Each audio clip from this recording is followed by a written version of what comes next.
રાજ્યમાં દિવસે ને દિવસે શ્વાનનો આતંક વધી રહ્યો છે। ડાઘિયા કૂતરાઓ લોકોના જીવ લેવા માંડ્યા છે। આપની ટીવી સ્ક્રીન પરની બે તસવીરો જુઓ। પ્રથમ દ્રશ્યો રાજકોટના છે, જ્યાં જૂની મહેશ્વરી સોસાયટીમાં રખડતા શ્વાનનો આતંક માથાના દુખાવા સમાન બની ગઈ છે। સીસીટીવીમાં જોઈ શકાય છે કે શ્વાન કરડવા માટે બાળકોની પાછળ દોડી રહ્યા છે। શ્વાન શેરીમાંથી નીકળતા નાના બાળકો પાછળ કરડવા દોડે છે। એટલું જ નહીં, શ્વાન એવા ખતરનાક છે કે તેઓ લોકોના પાર્ક કરેલા વાહનોમાં પણ નુકસાન પહોંચાડે છે। સ્થાનિકોનું કહેવું છે કે તંત્રને અનેક રજૂઆત બાદ પણ કોઈ કાર્યવાહી કરવામાં આવતી નથી। બીજા દ્રશ્યો મોરબીના છે, જેમાં જોઈ શકાય છે કે શેરીમાં સાયકલ ચલાવતા બાળક પાછળ શ્વાન દોડી છે, જેથી બાળક ડરીને ભાગવા જાય છે। ત્યારે શ્વાન બાળક પર હુમલો કરે છે અને બચકા ભરી લે છે। બાળક બૂમાબૂમ કરતા આસપાસના લોકો દોડી જઈ બાળકને બચાવી લે છે। હવે સવાલ એ છે કે તંત્ર દરરોજ આવી ઘટના જુએ છે, પણ તેમના પેટનું પાણી હલતું નથી। ત્યારે હવે તંત્ર ઘોર નિંદ્રામાં જાગે છે અને કોઈ કાર્યવાહી કરે તે જરૂરી છે। તો વડોદરાના શિનોર મોટા ફોફડિયા માર્ગ પર દીપડો દેખાયો હોવાનો વિડીયો વાયરલ થયો છે। રાત્રિના સમયે રોડની બાજુમાં દીપડો નિર્ભય રીતે લટાર મારતો દેખાઈ રહ્યો છે। આ વાયરલ વિડીયો શિનોર મોટા ફોફડિયા માર્ગ પર આવેલા પેટ્રોલ પંપ પર નજીકનો હોવાનું જાણવા મળી રહ્યું છે। માર્ગ પરથી પસાર થતા કારના ચાલકે પોતાના મોબાઈલમાં વિડીયો ઉતાર્યો છે। ગત રાત્રિના 12 વાગ્યાની આસપાસ વિડીયો ઉતાર્યો હોવાનું જાણવા મળી રહ્યું છે। જો કે આ વાયરલ વિડીયોની સત્યતા અંગે ન્યૂઝ 18 ગુજરાતી કોઈ સત્તાવાર પુષ્ટિ કરતું નથી। જૂનાગઢના વંથલી પંથકમાં વન્ય પ્રાણીઓનો આતંક યથાવત છે। શિયાળામાં સિંહ અને દીપડા જેવા પ્રાણીઓ શિકારની શોધમાં રહેણાંક વિસ્તારમાં આવી ચડતા ખેડૂતોમાં ભારે ફફડાટ જોવા મળી રહ્યો છે। ખાસ કરીને નાવડા ગામમાં એક સાથે 3 દીપડા દેખાતા સ્થાનિકોમાં ભયનો માહોલ છે। જોકે વન વિભાગે સતર્કતા દાખવી પેટ્રોલિંગ તેજ કર્યું છે અને છેલ્લા 2 વર્ષમાં આ વિસ્તારમાંથી 20 દીપડાઓને પાંજરે પૂરવામાં સફળતા મેળવી છે। વન વિભાગે લોકોને વન્ય પ્રાણીઓ સાથેના ઘર્ષણથી બચવા સાવચેતી રાખવા અપીલ કરી છે। 10 વાર તો દીપડા ગામમાં છે, કેટલા હાવીજુ છે। પછી આ રોજનો ત્રાહ અમારે પૂરેપૂરો છે। રોજના ત્રાહમાં અમને એમ થાય કે અમારે આમાં ઘઉં વાવવા કે ન વાવવા। અટાણે એમ થાય કે આમાં કેમ જીવવું। હવે આ સરકાર આમાં કંઈ ધ્યાનમાં લેતી નથી, તો અમારે કરવું શું? ત્રાસ છે જાનવરોમાં સિંહ, દીપડા, રોજ, ભૂંડ, ઝરખ, હરણ, અજગર જેવા હિંસક જાનવરોનો ખૂબ જ ત્રાસ છે। અમારા ગામના ખેડૂતો તેમજ મજૂરો પોતાની વાડીઓમાં કામ કરવા માટે જાય તો જાય કઈ રીતે?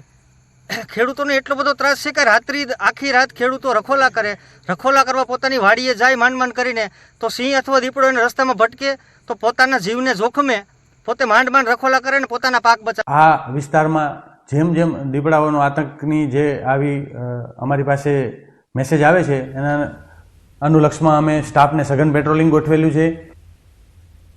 દ્વારકામાં આંખલાએ આતંક મચાવ્યો। ખંભાળિયા તાલુકાના સલાયા ગામે આંખલાનો આતંક। લગ્ન પ્રસંગમાં અચાનક આંખલો ઘૂસી જતા નાસભાગ। જૂની નગરપાલિકા પાસે લગ્ન પ્રસંગમાં આંખલો ઘૂસી જતા લોકોના જીવ તાળવે ચોંટ્યા।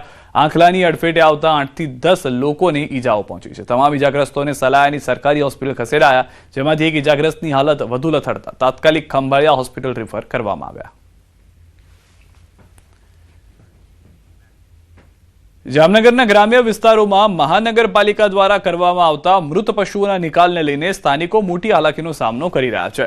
શહેરના ભાગોળે આવેલા વિભાપર, નવા નાગના અને જૂના નાગના સહિતના ગ્રામ્ય વિસ્તારોમાં મૃત પશુઓના નિકાલને લઈને સ્થાનિકો અને રાહદારીઓને દુર્ગંધ તેમજ પસાર થવામાં મુશ્કેલીનો સામનો કરવો પડી રહ્યો છે। છેલ્લા ઘણા સમયથી પડી રહેલી મુશ્કેલીથી કંટાળી સ્થાનિકો મહાનગરપાલિકા કચેરી ખાતે પહોંચી આ અંગે રજૂઆત કરી હતી। સમયથી આ જે વિભાપર સીમ વિસ્તારમાં વિભાપર, નાગના, નવા નાગના, જૂના નાગના એ સીમમાં છે ને જેએમસી તરફથી જે કચરો આપણે જે કચરાની એ સાઈડ છે, પણ એ લોકો મરેલા પશુ અને અસહ્ય અને દુર્ગંધ આવે છે ત્યાં કણે નાખી જાય છે। એટલે એના માટે થઈને અમે કમિશનરને રજૂઆત કરવા આવ્યા છીએ કે દુર્ગંધ એવી આવે છે કે અસહ્ય કે આપણે રહી ના શકીએ એવી એમ। અને ઘણા ટાઈમથી અમે એમને રજૂઆત કરેલી છે, પણ કે જેને અત્યારે રજૂઆત કરવા આવ્યા છીએ અમે। સંબંધિત અધિકારીઓ પાસે તપાસ કરતા એવું જાણવા મળે છે કે હકીકતે એવું નથી। તેમ છતાં સિનિયર અધિકારીને મોકલીને આ બાબતની જાત તપાસ કરાવવામાં આવશે અને જરૂરી તમામ પગલાં તાત્કાલિક લેવામાં આવશે। વધુમાં એ આપના માધ્યમથી મારે શહેરના નાગરિકોને એ જણાવવાનું કે જામનગર મહાનગરપાલિકાએ છેલ્લી સ્ટેન્ડિંગ કમિટીમાં જે આ મૃતદેહો છે મરેલા ઢોરના, એના ઇન્સિનરેશન એટલે કે એક પ્રકારના અગ્નિ સંસ્કારની વ્યવસ્થા માટેનું ટેન્ડર બહાર પાડેલ હતું, જે ટેન્ડર લાસ્ટ સ્ટેન્ડિંગ કમિટીમાં એપ્રૂવ થઈ ગયેલ છે। અને હવે વાત રાજકોટમાં આવેલા ભૂકંપની।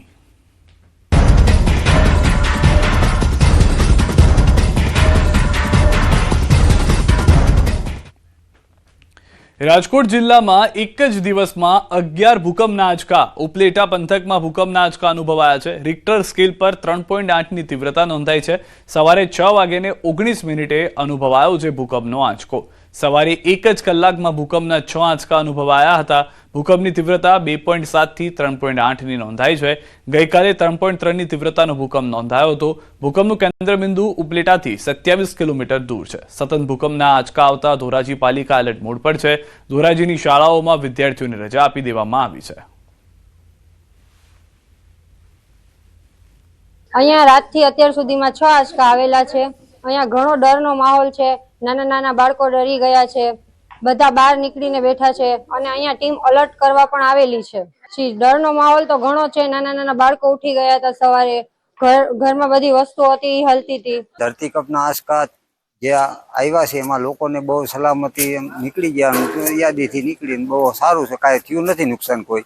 પણ આ લોકો બહુ અટાણી બીક તો ભૂંડી છે ને સાહેબ, આ તકલીફ પડે છે. આવી અંદાજે કેટલા આંચકા હારામાં 3-4 મોટામાં મોટા, બાકી 10-12 જે ઝીણા મોટા આંચકા તો આવ્યા જ રાખતા આવે જ છે. ગામ વિસ્તારમાં બહુ માણસો જરીક અવાજ થાય તોય બહાર નીકળી જાય છે બીકની હિસાબે, કારણ કે આપણે જોઈ ગયેલ છે આગલા ભૂકંપ. એની હિસાબે, એના અનુભવની હિસાબે માણસોને જરીક કંઈક પતા કંઈક ખખરે તો ગાયગા નીકળી જાય છે. બીકનો માહોલ તો થોડો દેખાય જ છે, ડરનો માહોલ.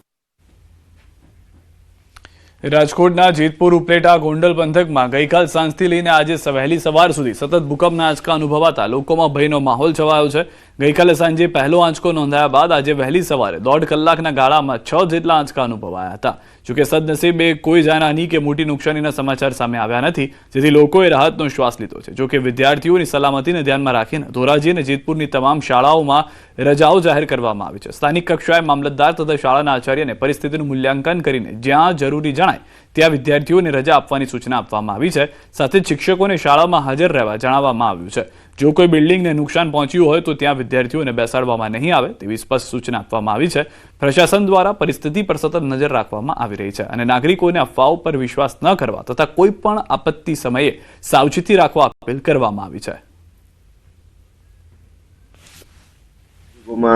અત્યારની કચેરીથી મેસેજ આપવામાં આવ્યો છે અને સૂચના પાસ કરવામાં આવી છે કે સ્થાનિક કક્ષાએથી આ માટેનો નિર્ણય લેવો, મામલતદાર અને ટીડીઓ સાહેબની સંપર્કમાં રહીને નિર્ણય લેવો અને વિદ્યાર્થીઓને જ્યાં જરૂર જણાય ત્યાં રજા આપી દેવી. આજની આ દિવસ પૂરતી તો રજા બંને સ્કૂલોમાં જાહેર થઈ ગઈ છે, પરંતુ અમારી જે આજની સૂચના છે એ મુજબ કે જ્યાં સુધી ભૂકંપના આંચકા કે આવી કુદરતી આપત્તિ કોઈ પણ હોય એ સંજોગોમાં સ્થાનિક કક્ષાએથી એમને નિર્ણય લેવા માટેની પણ સત્તાઓ આપી દેવામાં આવી છે. સૂચનાઓ આપવામાં આવી છે તે ખાનગી શાળાઓને પણ લાગુ પડે છે.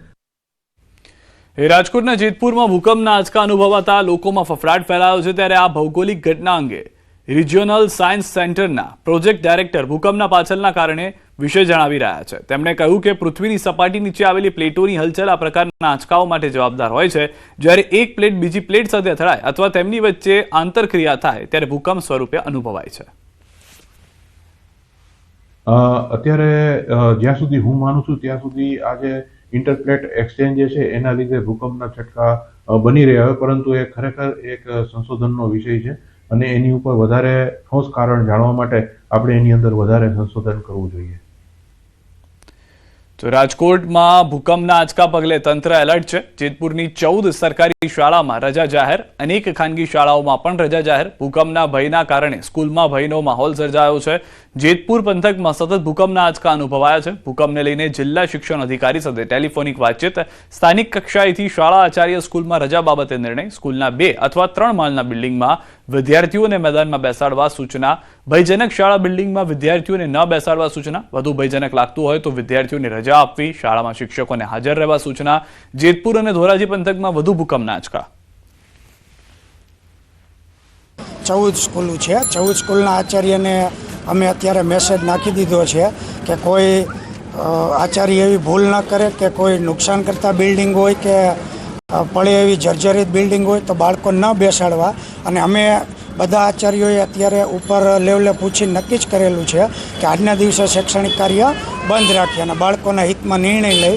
કારણ કે ઘણી વખત એવું બને છે કે ભૂકંપથી બાળકો ડરીને દોડવા માંડે અને બીજા ત્રીજા માળેથી એકસાથે ઉતરે તો બાળકોને ભૂકંપ કરતાં પણ વધુ નુકસાન થવાની શક્યતા હોય. તમામ લાઇન ડિપાર્ટમેન્ટને સૂચના આપેલી છે કે ગ્રામ્ય વિસ્તાર અને સિટી વિસ્તારમાં ચીફ ઓફિસર તથા ગ્રામ્ય વિસ્તારમાં ટીડીઓ શ્રી કે ભાઈ કોઈ ખોટો ભયનો માહોલ ના ફેલાય તથા શાળા કોલેજો સ્કૂલ છે ત્યાં કોઈ જર્જરિત રૂમ હોય એ ઉપરથી કલેક્ટર સાહેબના મેસેજ છે એટલે એમને સૂચના કન્વે કરેલ છે અને અત્યારે તમામ લાઇન ડિપાર્ટમેન્ટની મિટિંગ રાખી કે કોઈ ખોટા મેસેજ ના જાય અને પબ્લિક અવર રહે એવા મેસેજ અમારા લેવલે પણ અમે તમામ ગ્રામ્ય કક્ષાએ તથા સિટી કક્ષાએ આપીએ છીએ.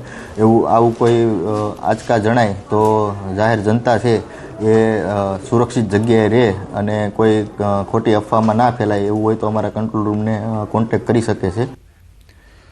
અમદાવાદ શહેરમાં પાણીજન્ય રોગચાળો રોકવા માટે મહાનગરપાલિકાનું આરોગ્ય વિભાગ એક્શનમાં છે. ઝુંબેશ અંતર્ગત શહેરભરના પાણીપુરી સ્ટોલમાંથી પાણી તથા ચણા બટેકાના 756 જેટલા નમૂનાઓ લેવાયા. આ નમૂનાઓની રાસાયણિક તથા બેક્ટેરિયોલોજીકલ ચકાસણી કરવામાં આવશે અને જેમના નમૂનાના પરિણામો અસુરક્ષિત આવશે તેમના વિરુદ્ધ કડક કામગીરી હાથ ધરવામાં આવશે.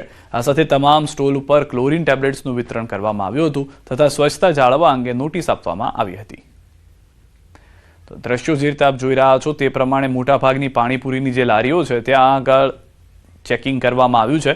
પાણીપુરીના સ્ટોલ પર આ ચેકિંગ દરમિયાન જે માલ સામાન તેમાં વપરાતો હોય છે તેના પણ નમૂના લેવામાં આવ્યા છે. કડક ચેકિંગ દરમિયાન 700થી પણ વધુ સેમ્પલ લેવામાં આવ્યા છે અને હવે ત્યારબાદ ક્લોરીન ટેબ્લેટ્સનું વિતરણ કરવામાં આવ્યું હોવાની પણ જાણકારી મળી રહી છે.